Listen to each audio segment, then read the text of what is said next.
membagi kitab suci dalam bab-bab? Ya tentunya LAI dong.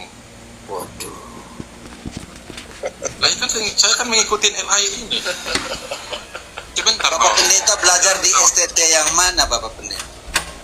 Saya ini membaca Alkitab LAI gitu loh. Jadi saya mengikuti Sebagai pengetahuan di Sekolah Tinggi Teologi, pernahkah diajar bahwa LAI mengambil bab dan ayat-ayat yang telah dibagikan oleh siapa? Ini pertanyaan saya. Siapa yang membagi kitab suci? Ini pengetahuan biblis loh. Bapak bilang kita omong biblis. Saya omong biblis sebelum masuk ke tema. Siapa yang membagi kitab suci dalam bab dan ayat-ayat, Bapak Pendeta? Kita ini mau diskusi kemana? Di mana sampai iya, karena Bapak tadi, Bapak Pendeta gampang tema. Bapak bilang, Bapak Pendeta, kalau tidak tahu saya jelaskan sedikit. Bapak Pendeta, sebentar dulu. Saya akan masuk sana, Bapak Pendeta. Kita clearkan tadi, kita harus clearkan dulu. Yang Bapak tadi bilang, iya, sebentar Bapak Pendeta.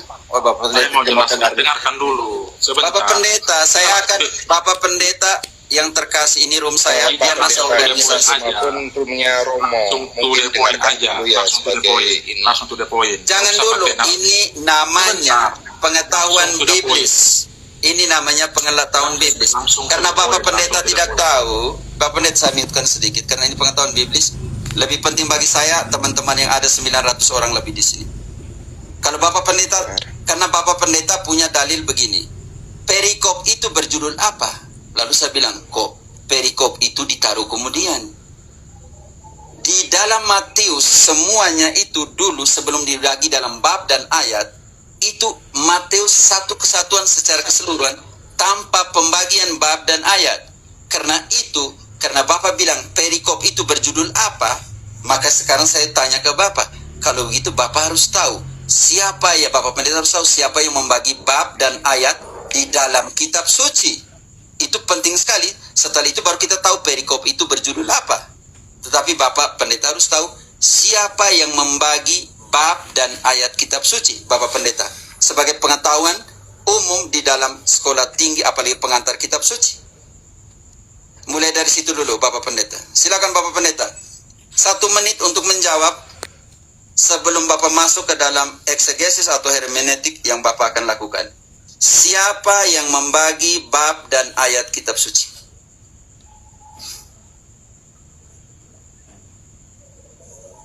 Mute, Pak Pendeta, mic-nya masih mati. Bapak Pendeta. Saya tadi hanya menangkap sinyal dari perdebatan Bapak, diskusi Bapak dengan Omes, ya. Matius 16 ayat 18. Gini loh, teman-teman. Bapak Pendeta, itu gampang. Itu 1 menit saja, Bapak Pendeta. Waktumu tidak akan rugi, Bapak Pendeta. Jangan banyak menit Pak. Itu poin yang dimaksud itu, Pak. Kenapa Romo takut saya jelaskan? Kenapa Saya Romo tidak akan takut. Saya tidak akan takut. Maksud saya begini, Ini Pak, to the point aja. Yang dimaksudkan Bapak itu to the point aja. Jangan kesana ke sini. Begini, bukan bagi saya online. pendidikan kitab suci penting bagi saya. Omnes bisa mirkan hal mendasar Kenapa? Mas Pendeta nggak bisa. Romo ini kayak anak TK loh. Romo kayak Bukan anak anak TK ini TK. begini. Iya, Ini sudah framing ya, anak TK. Pak Pendeta, Oke. Pak Pendeta, Bapak Pendeta, Yulita sampai Pendeta. Bisa moderator kah? Dia punya tata kerama, ya. punya Oke. rumah. Oke, kita kasih ke Jangan Pater. nyerocos. Kita ke Pater Saya Pak. bisa moderator ya. Oke. Saya moderator saja. Yo, silakan. Ini ada pastor yang lain, biarlah saya punya silakan. Tapi sekarang saya tadi mau kejar karena Bapak Pendeta tadi bilang perikop ini berjudul apa. Makanya tadi saya kejar. Kenapa Bapak tahu bahwa perikop itu berjudul apa? Makanya harus tahu dasar dulu.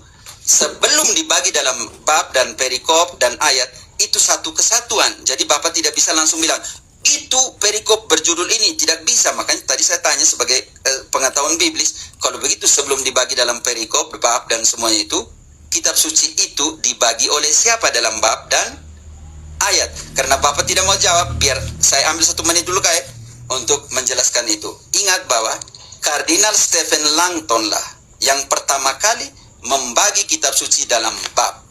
Tahun berapa? 1226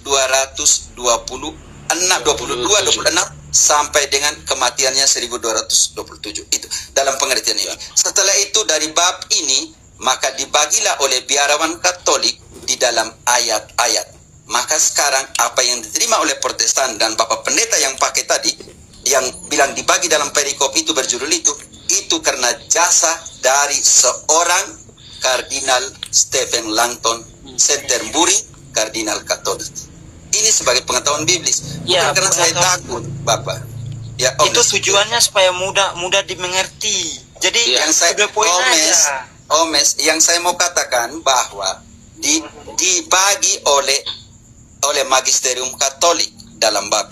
Santai aja dengan saya. Oke. Iya. Sekarang justru tujuannya dibagi itu supaya mudah dipahami. Iya, oleh Katolik bukan oleh Protestan. Loh, Yang saya oleh maksudkan. Katolik. Ya, memang dia kardinal Katolik. Bukan untuk Katolik. Stephen Langton itu Katolik, Kardinal Katolik, Kardinal Canterbury, supaya kenal sejarah. Uskup Agung. Sekarang saya kasih kesempatan kepada Bapak Pendeta menjadi moderator. Sekarang topik itu sudah selesai. Kita sudah tahu bahwa penjelasan secara singkat tadi itu tahun 1227 pembagian bab oleh Uskup Agung, ya, Uskup Agung ya, Canterbury. Kemudian ayat-ayat kalau tidak salah itu pada abad ke-15 dan 16 itu oleh Stephen siapa itu ya. Baik.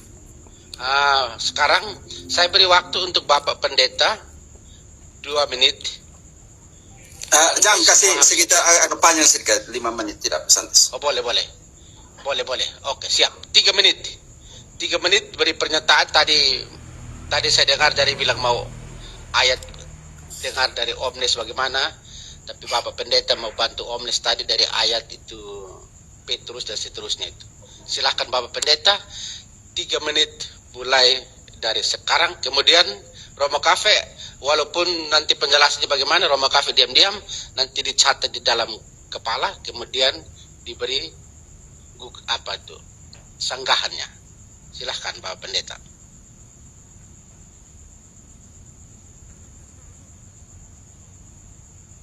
Ada mute itu Bapak Pendeta. Masih mute itu Pak Pendeta.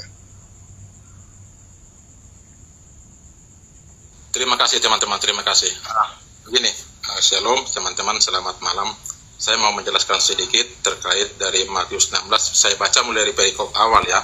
Setelah Yesus tiba di daerah Kaisarea, olah TKP-nya daerah percakapan itu di mana? Berdasarkan ayat 13 terjadi di Kaisarea Filipi. Ya. Jadi dialog itu berada di Filipi. Kemudian dan sebagainya, Yesus bertanya kepada para murid dan pertanyaan itu menimbulkan 4 jawaban. Nah, lalu masuk ke ayat 17. Kata Yesus kepadanya, "Berbahagialah engkau Simon bin Yunus, sebab bukan manusia yang menyatakan itu kepadamu, melainkan Bapakku yang di sorga." Ayat 18, to the point. "Dan aku pun berkata kepadamu, engkau adalah Petrus, dan di atas batu karang ini, aku akan mendirikan jemaatku, dan maut tidak akan menguasainya." Ayat 17. Ayat 19 yang diklaim oleh Gereja Katolik Roma, bahwa kunci kerajaan surga berada di Katolik. Saya baca. "Kepadamu akan kuberikan kunci kerajaan surga. Apa yang kau ikat di dunia ini akan terikat di surga, dan apa yang kau lepaskan di dunia ini akan terlepas di surga." Pertanyaan saya, apakah manusia berdosa mampu mengampuni dosa? Tentu tidak bisa. Ini berhubungan dan berkorelasi dengan Yohanes 20 ayat 22 dan 23. Orang bisa mengampuni dosa di ayat 23. Engkau mengampuni dosa apabila engkau menerima ayat 22 dari Yohanes 20, yaitu terima Roh Kudus. Sebab Roh Kuduslah yang dapat mengampuni dosa ketika engkau menerima itu dan mengampuni dosa orang lain. Itu yang pertama. Yang kedua, berdasarkan konteks ini, setelah di ayat 18 ketika Tuhan Yesus berdialog dengan Petrus, kemudian di ayat 18 ke 19 kepadamu, itu merujuk kepada jamak, bukan merujuk kepada Simon Petrus sendiri. Kepadamu akan kuberikan kunci kerajaan surga. Perkataan Yesus ditujukan kepada 11 murid, bukan hanya kepada Petrus sendiri. Karena di ayat 18 memang secara jelas di situ bahwa Tuhan Yesus berdialog dengan Petrus sendiri. Kemudian di ayat 19 kata kepadamu itu bukan hanya merujuk kepada Petrus, tapi merujuk kepada ke-11 murid. itu mu adalah jamak, bukan tunggal. Itu yang kedua. Yang ketiga, Tuhan Yesus memerintahkan Petrus agar mendirikan jemaatnya di atas batu karang ini. Di atas batu karang ini itu menunjuk kepada daerah Filipi, Kaisarea, bukan bicara tentang Roma. Jadi tidak ada klaim bahwa gereja mula-mula berada di Filipi, di Roma, atau jemaat yang didirikan oleh Petrus. Tidak ada klaim yang menyatakan itu di Roma, tetapi di Filipi, karena Tuhan Yesus memerintahkan Petrus untuk mendirikan batu karang itu, jemaatnya itu di atas batu karang itu, olah TKP-nya ada di Filipi. Jadi kalau ada yang mengatakan itu berada di Roma, itu pembodohan spiritual. Itu yang pertama. Yang kedua, kalau ada yang mengatakan bahwa Petrus mendirikan jemaat mula-mula di Roma, itu adalah Waktu selesai, pembodohan bisa secara 30 menit lagi ya. 30 detik karena lagi. writing Waktu text selesai. menginformasikan kepada kita. Sebentar. Waktu Bahwa selesai. berdasarkan 3 ayat menit. ini, Tuhan Yesus memerintahkan Petrus untuk mendirikan jemaatnya di Kaisarea, bukan di Roma. Ya, oke. Terima kasih. Bas, lewat sedikit tidak apa-apa. Ini kita fleksibel saja ya. Baik, sekiranya Romo Cafe bisa langsung menjawab dari pernyataan tadi. Yang pertama, apakah manusia berdosa itu bisa mengampuni dosa? Bisa tunjukkan dengan ayat juga kalau boleh. Kemudian yang kedua, Petrus itu sebenarnya jamak. Mu di situ jamak, bukan tunggal. Yang ketiga itu Tuhan Gimana, Bang? mendirikan itu gereja di Kaisarea Filipi, bukan merujuk kepada Roma. Kira-kira itu tiga pertanyaannya tadi. Oke. Yang pertama, kalau ditanya Suaramu manusia putus-putus, mengampuni dosa, Bang Pamit, suaramu putus. Saya menegaskan kembali saja tadi itu, tiga pertanyaan tadi itu. oke, pengampunan dosa. Yang pertama, bantu dulu Yulita. Di dalam Keluaran 5,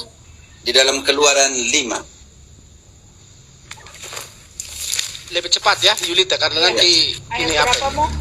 Waktu. langsung ke ayat 13-nya. Siapa yang melakukan pengampunan dosa di dalam Perjanjian Lama?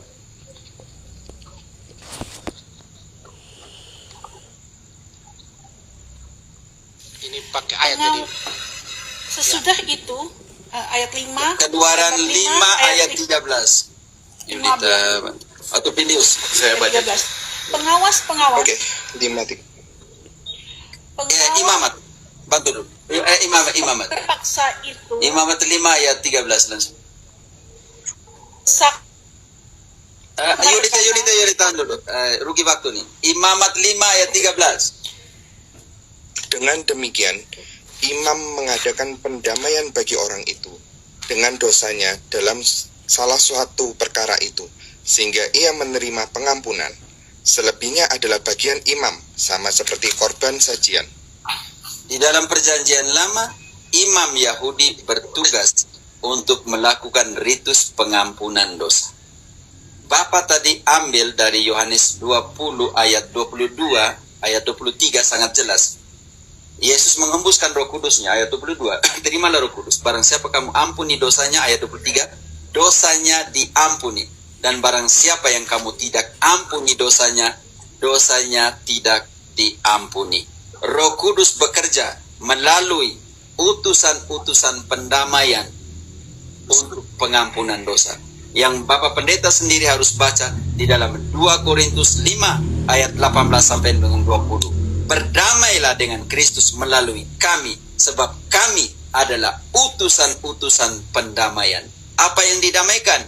Ibrani 2 ayat 17. Dalam segala hal dia harus disamakan dengan saudara-saudaranya, supaya sebagai imam besar dia bersama saudara-saudaranya melakukan kehendak Allah dan mendamaikan dosa manusia.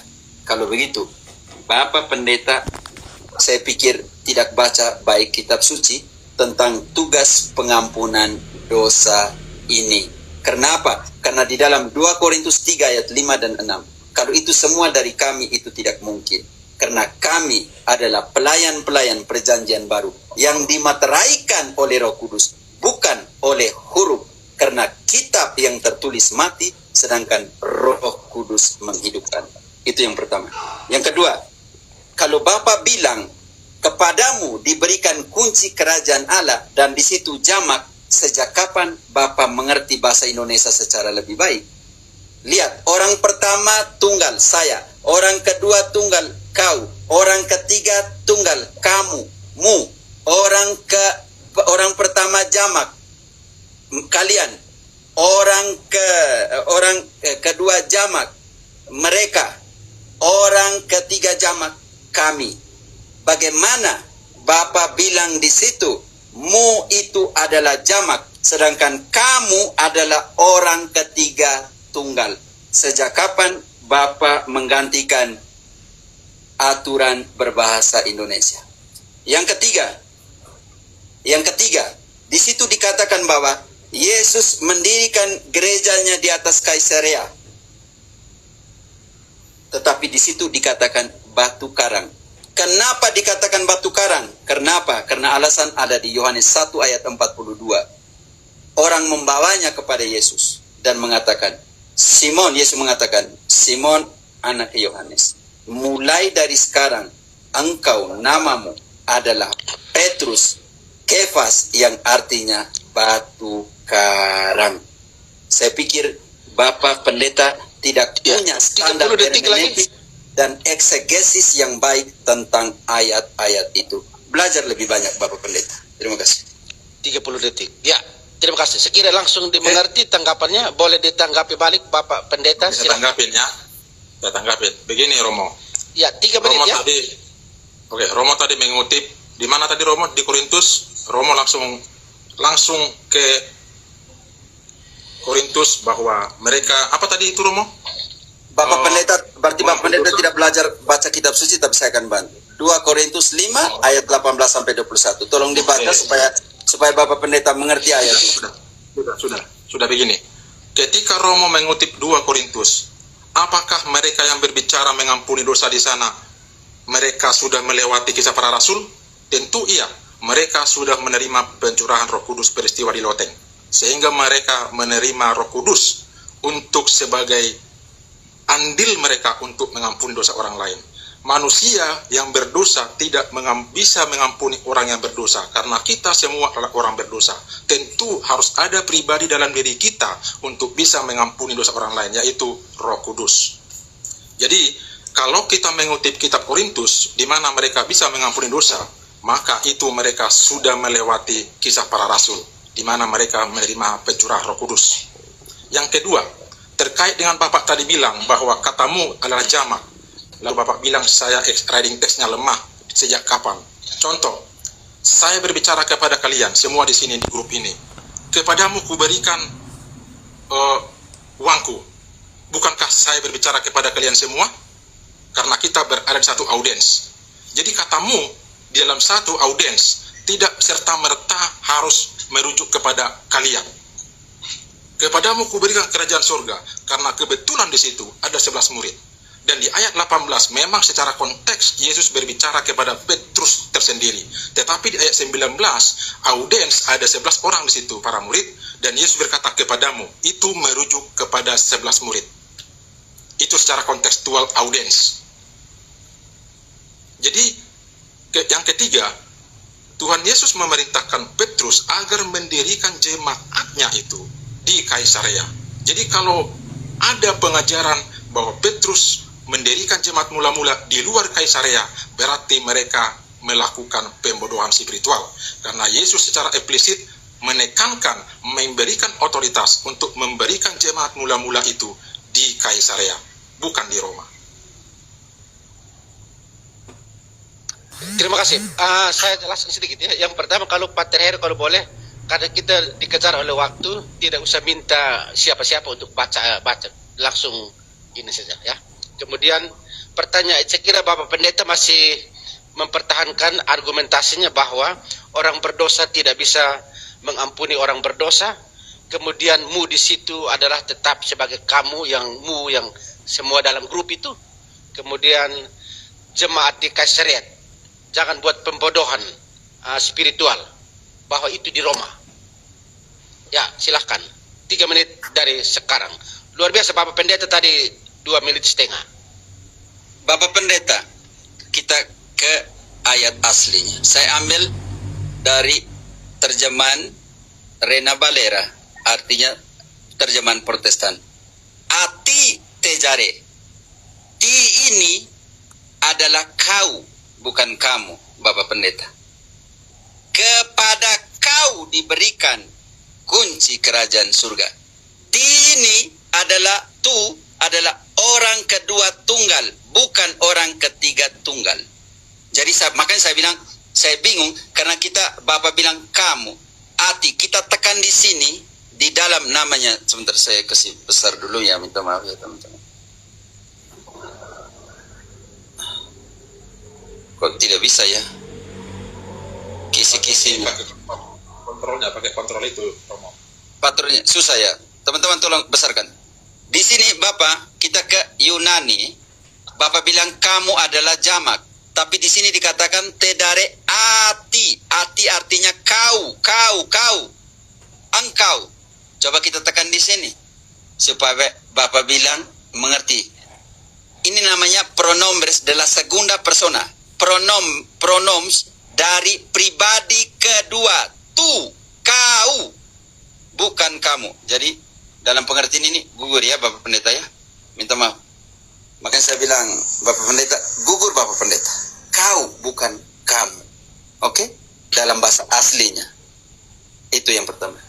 Yang kedua, Bapak Pendeta bilang setelah Roh Kudus, tetapi Bapak Pendeta tidak baca 2 Korintus 5 ayat 18. Semuanya dari Tuhan yang melalui anaknya Yesus mendamaikan manusia dengan dunia, dan yang memberikan dan yang mempercayakan tugas pendamaian kepada kami. Kapan dipercayakan? Yohanes 20 ayat 23. Barang siapa kamu ampuni dosanya, dosanya diampuni. Itu yang kedua. Baca baik-baik Bapak Pendeta. Sebelum Bapak komen, ternyata Bapak Pendeta tidak tahu bapaknya mana, apanya mana. Yang ketiga, Bapak Pendeta, Bapak bilang itu didirikan di Caesarea. Kenapa Bapak Pendeta punya gereja di Indonesia? Kalau didirikannya di Israel. Kan itu kontradiksi. Yang kedua, supaya Bapak tahu, di dalam Roma 1 ayat 7 dan 8 dikatakan begini. Ayat 8. Salam kepada kamu yang di Roma, yang dipilih dan dijadikan orang kudus. Kasih karunia dari Bapa dan Yesus Kristus menyertai kamu. Dan ayat 8 mengatakan ini secara jelas. Pertama-tama, aku mengucap syukur kepada Allah karena telah tersebar kabar tentang imanmu Roma di seluruh dunia. Pertanyaan saya kepada Bapak, kalau seandainya Yesus mendirikan gerejanya di Batu Karang yang namanya Caesarea, kenapa Bapak punya gereja ada di Indonesia, bukan di Caesarea? Terima kasih. Roma ini sudah keluar konteks loh. Itu loh. Tidak keluar konteks karena tadi bilang Roma. Ya, Bapak tadi tekankan Roma. Bapak jangan. Saya kan ambil dari kata itu, saya tidak keluar dari konteks. Ya. Itu pernyataan. Dengarkan moderator. Moderator belum persilahkan juga Bapak Pendeta. Ya, jadi Romo Cafe masih tetap mempertahankannya ide tentang itu manusia bisa mengampuni. Pengampunan bukan hanya sekedar spiritual, tetapi dalam gereja yang nyata. Kemudian mu di situ tetap dalam bahasa aslinya mu yang orang kedua tunggal. Kemudian jemaat di Caesarea, pertanyaannya mengapa harus ada gereja juga di Indonesia, bukan di Caesarea? Kalau berpatokan pada pernyataan Bapak Pendeta. Silahkan Bapak Pendeta, 3 menit dari sekarang saya mulai stop. Oke, terima kasih teman, terima kasih. Begini, Romo tadi sudah mengutip, jika memang gereja itu ada di Caesarea, lalu kenapa engkau mendirikan gereja di tempat lain? Itu sudah pertanyaan keluar konteks, itu yang pertama. Karena konteks kita berbicara perintah Tuhan Yesus kepada Petrus, bukan berbicara gereja ada di sana, ada di sana. Ini konteksnya yang kita diskusikan, kenapa perintah Tuhan Yesus yang ditujukan kepada Petrus, yang seharusnya mendirikan gereja itu di Caesarea. Karena TKP-nya, dialog itu terjadi di Filipi, Caesarea. Artinya berdasarkan di atas batu karang ini, karena olah TKP-nya berada di Kaisarea, yang seharusnya perintah itu seharusnya gereja itu berdiri di Filipi Kaisarea. Yang pertama. Yang kedua, tadi saya lupa menanggapi dari Romo yang mengatakan imam boleh mengampuni dosa. Imam dalam boleh mengampuni dosa itu betul. Saya sepakat. Pertanyaan saya, apakah Pop, apakah Uskup, apakah Roma punya DNA tentang keturunan daripada Harun, keturunan daripada Yosua? Tentu tidak. Klaim yang mengatakan demikian adalah sesat. Itu yang kedua.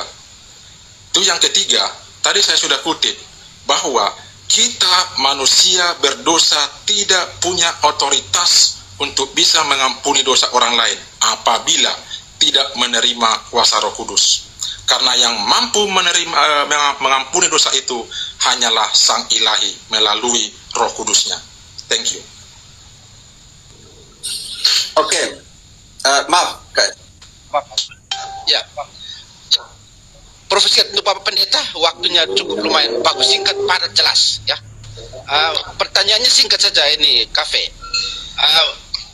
Saya kira Bapak langsung jawab saja kalau mengerti. Saya mengerti. Oke. Yang pertama, Bapak tidak menjawab. Tadi kita bongkar di teks asli. Itu bukan kamu, tetapi kau, Petrus. Kepada kau diberikan kunci kerajaan surga. Bukan kamu dalam pengertian jamak. Jadi ketahuan Bapak Pendeta tidak belajar semua hal tentang kitab suci. Yang kedua, supaya Bapak Pendeta tahu DNA imam datang dari mana? Dari Ibrani 7 ayat 11-12. Kalau Bapak, saya harus baca ayat itu. Karena apa?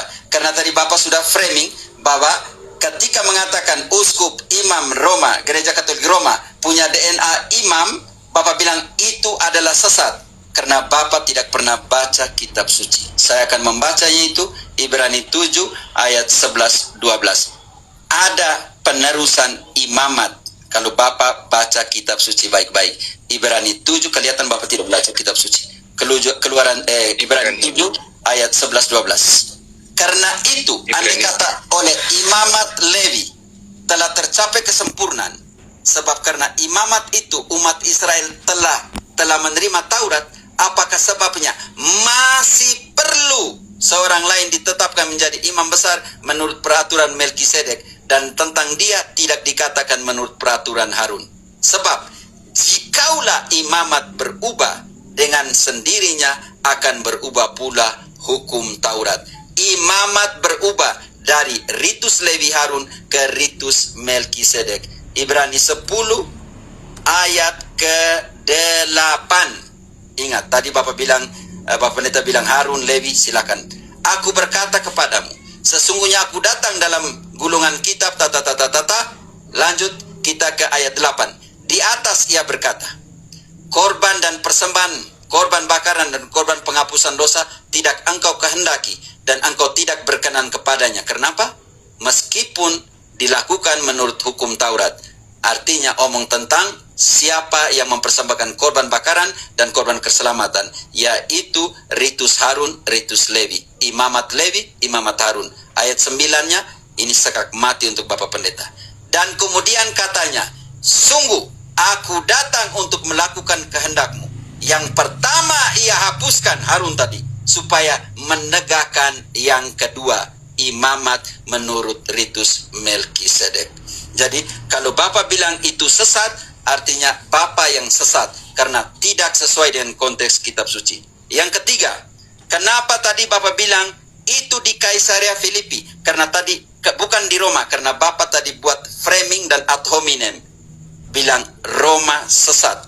Makanya Bapak yang saya coba membuatkan hak jawab terhadap pernyataan dari Bapak Pendeta yang kurang belajar kitab suci, lalu saya di ad hominem sudah keluar dari jalur tema. Terima kasih. Sekarang tadi kan Bapak sudah tanya.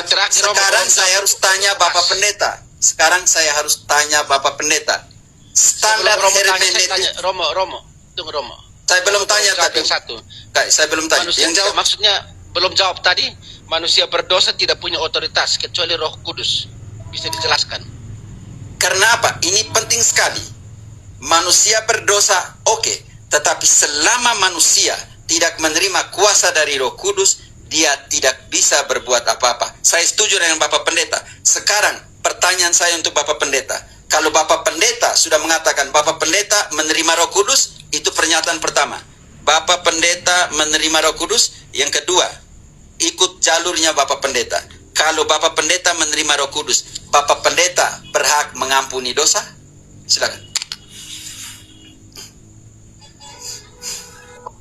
Langsung dijawab saja dan boleh beri tanggapan terhadap pernyataan Romo tadi. Tetapi yang pakai mengutip ayat Ibrani. kitab suci kayak. Saya hanya minta dengan ayat kitab suci, oke, bukan oke, logika saja. Dari tadi Bapak Pendeta tidak kasih keluar ayat. Oke. Boleh. Penegasan juga kalau boleh nanti pernyataan Bapak kalau boleh ada sola scripturanya supaya jelas juga. Ya, silahkan. Itu ada apa itu namanya? Ya, silahkan Pak Pendeta.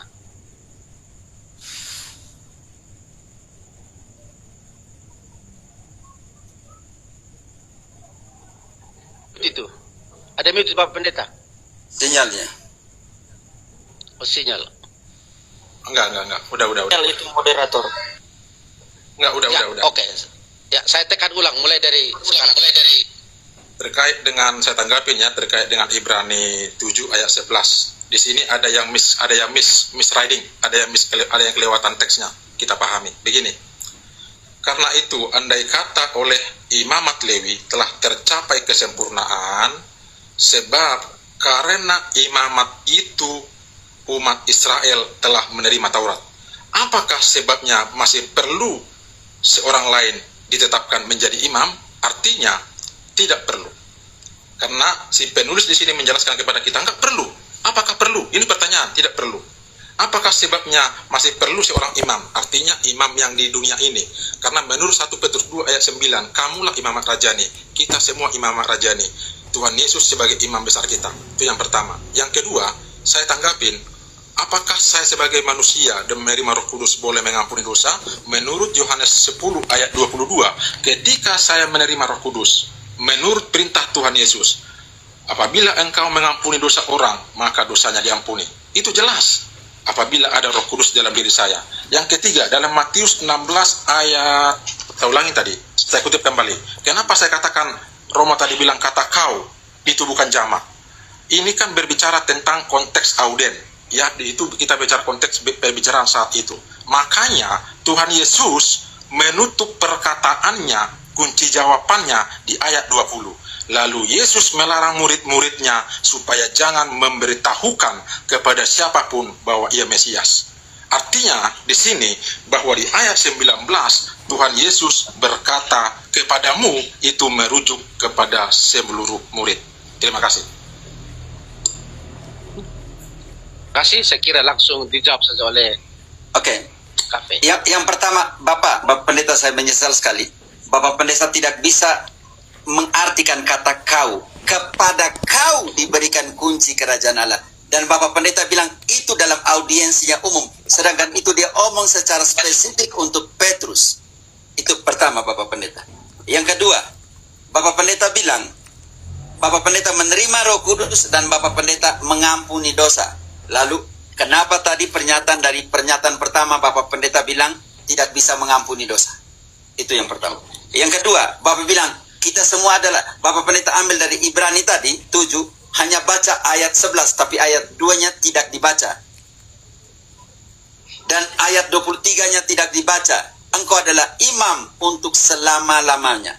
Yang kedua, Bapak Pendeta yang terkasih, ketika Bapak Pendeta ambil dari 1 Petrus 2 ayat 9, kamu akan menjadi imamat rajawi, karena itu Petrus ambil dari Keluaran 19 ayat 5. Karena itu Bapak Pendeta harus tahu ayat 1 Petrus 2 ayat 9 itu diambil dari mana. Kalau Bapak Pendeta tidak tahu bahwa 1 Petrus 2 ayat 9 diambil dari Keluaran 19 ayat 5 dan 6, Bapak Pendeta tidak usah komen di sini. Tadi pertanyaan saya, Bapak Pendeta, kalau Bapak Pendeta mengampuni dosa, kenapa Bapak Pendeta menentang pengampunan dosa dan sakramen pengampunan dosa yang ada di dalam gereja Katolik? Tapi karena pertanyaan pertama. Pertanyaan kedua, Bapak Pendeta harus mempertanggungjawabkan 1 Petrus 2 ayat 9 itu diambil dari mana? Silakan, terima kasih. Romo, saya keluar sebentar, keluar dulu karena sudah tengah malam. Saya gantung tentang keselamatan tadi yang kita mau bahas, tapi Romo Oke. Ya. sudah masuk gereja. Ya. Siap. Terima kasih. Oke. Baik, saya kira Bapak Pendeta langsung saja karena bisa langsung mengerti tadi, ya. Oke, Bahwa teman-teman, ini oke lah saya tangkapin dikit lagi ya. Begini teman-teman. Jadi jangan di framing juga ketika saya mengatakan bahwa Roma 3:23 semua orang telah berdosa dan kehilangan kemuliaan Allah. Itu artinya memang kata kehilangan itu adalah hustereo, artinya kekurangan. Nah, ketika saya katakan tadi bahwa manusia berdosa tidak bisa mengampuni dosa, artinya saya merujuk kepada Yohanes 20 ayat 22 dan 23. Karena banyak teman-teman kita romo-romo daripada ataupun kutipan-kutipan dari pengajar-pengajar dari Katolik yang mengatakan dia memakai bisa mengampuni dosa tentang indulgensi itu memakai Yohanes 20 ayat 23, tapi dia lupa di ayat 22. Karena untuk mendapatkan otoritas pengampunan dosa harus dengan menerima ayat 22. Itu yang pertama. Jadi teman-teman ya, saya tetap fokus kepada Matius 16 ayat 19 tadi. Kita jangan lupa dan jangan misread teksnya. Kita harus perhatikan konteksnya bahwa Yesus sedang berbicara. Pater, maaf, karena sudah lari tema. Pertanyaan saya tidak jawab. Pertanyaan saya yang pertama adalah bagaimana Bapak ambil Ibrani tadi, sedang tidak baca ayat yang lain. Yang kedua, jelaskan 1 Petrus 2 ayat 9 bahwa mengatakan kita adalah imamat rajawi, tetapi diambil dari konteks perjanjian lama Manut. Karena jangan dulu ke Matius, karena Bapak sudah ambil ke tema lain, makanya Bapak harus mempertanggungjawabkan tema ini. Oke, terima kasih. Oke, siap. Ya. Begini, Oke, Romo, lanjut. ya. Saya mulai dari awal, silakan. Ini kita di Ibrani 7 ayat 11, ayat 12. Saya sudah baca ini memang secara konferensi ya. Karena itu andai kata oleh imamat Lewi telah tercapai kesempurnaan, sebab karena imamat itu umat Israel. Kemudian di ayat 12, ini yang perlu kita pahami teman-teman. Kita eksegese dengan baik dan benar ya. Sebab jikalau imamat berubah, ngerti nggak imamat berubah?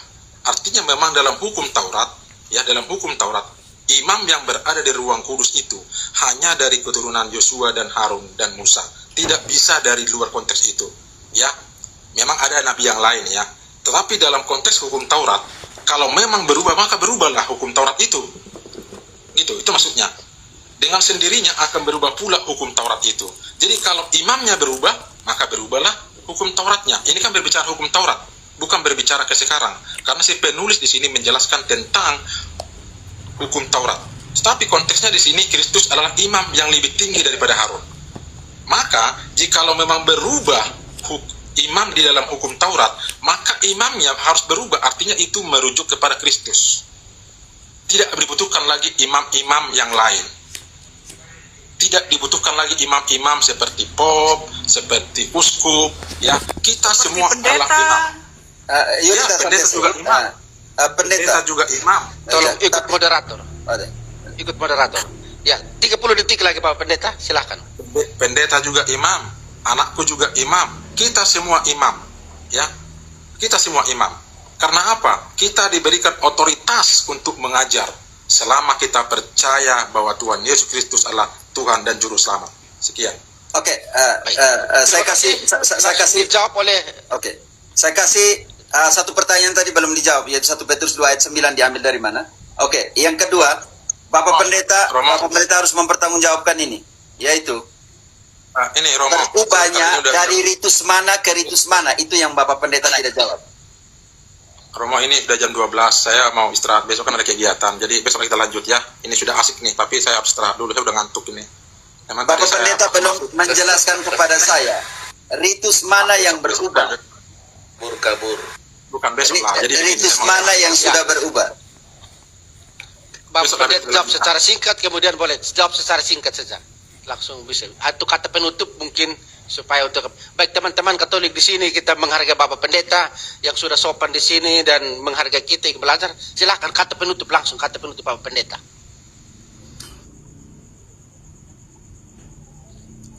Sudah turun sendiri. Ya, apapun itu terima kasih Pak Pendeta sudah mau gentle ke sini dan buka scam juga. Itu yang pertama saya menghargai. Jadi teman-teman, kalian bisa lihat kualitas. Kalian bisa lihat. Tadi sebenarnya ini ada satu jawaban yang kelompokmu itu merujuk kepada apa itu kumpulan para rasul, tapi karena bahasanya itu femini apa itu merujuk dia apa yang Romo punya penjelasan itu itu dalam kumpulan para rasul. Dalam kumpulan aku yang dipilih dari antara kumpulan. Ya. Di dalam 1 Petrus 5 ayat 23. Ayat 13 yang kawanmu yang terpilih dari kumpulan itu. Ya. Jadi makanya tadi dia bilang katamu itu di dalam Matius 16 ayat 19 sebagai jamak itu adalah blunder, adalah bunuh diri karena di situ digunakan kata tu, artinya kau, engkau. Hanya diterjemahkan ini sebagai di sana itu kan mu di sana juga dia feminim, Petrus juga terakhirnya nanti feminim kembali. Petrus perempuan lagi. Jadi lucu di situ. Jadi Bapak Pendeta, tapi saya kan belum pakai hak jawab tadi Bapak Pendeta langsung pergi. Ya lah teman-teman, saya tidak mau menghakimi, kalian lihat tahu bagaimana proses. Ya. Nggak apa-apa, itu kan proses belajar ya. Artinya kita belajar semua banyak yang di sini berdua seorang belajar, kita sama-sama belajar. Tapi supaya teman-teman Protestan sudah tahu bagaimana kualitas STT-mu. Penafsiran suka-suka, mu diganti Ngomong itu, suka-suka. digantikan mu suka-suka. Paus tidak kan- penting, Romo tidak penting. Tidak, Anaknya tadi saya jadi hanya imam. mengatakan kepada dia tadi, Bapak Pendeta, tolong Roma sesat, penafsiran Imam Pope apa semua sesat. Saya pikir ini sudah langsung ke kesimpulan sebelum memberikan dalil. Sudah Roma sesat, Paus apa imam sesat, tapi sebelum memberikan dalilnya seperti apa. Saya akan minta di mana ayat dari kitab suci. Dia hanya mengulangi ayat yang saya berikan. Makanya itu jadi keheranan saya. Berarti Bapak Pendeta hanya mengulangi kembali ayat yang orang kasih. Jadi buat apa juga? Tidak, sebenarnya teman-teman, untuk saya dia ini Protestan sejati. Kenapa saya bilang Protestan sejati? Karena yang pertama, di dalam Protestantisme itu tidak ada imamat khusus. Yang ada itu imamat umum yang diberikan kepada setiap orang sejak ia dipermandikan untuk menjadi imam, nabi, dan raja. Martin Luther menghapus sakramen imamat, sederhana sekali. Kuncinya di situ. Martin Luther menghapus sakramen imamat. Karena dia tidak mempunyai otoritas untuk memberikan penerusan imamat kan, Romo? Ya, karena sakramennya tidak ada kan sebenarnya di situ, benar. Intinya situ. Karena dia tidak mampu, dia tidak punya otoritas apapun untuk melakukan hal itu, dan dia sadar akan hal itu. Romo pamit, dia bilang Paus tidak penting, makanya imam itu merujuk kepada Yesus, makanya tidak penting ada Paus, tidak penting ada Romo. Jadi saya bilang apalagi pendeta, terus dia bilang anak saya pun bisa jadi imam. Lah gimana sih ceritanya dia ngomong gitu? Bisa Anaknya bisa jadi imam, Paus tidak penting. Makanya saya bilang dia Protestan sejati karena permandian. Dalam permandian kita diberi 3 kuasa, imam, nabi, dan raja. Jadi sejak dipermandikan Anda sudah menjadi seorang imam juga, menjadi nabi.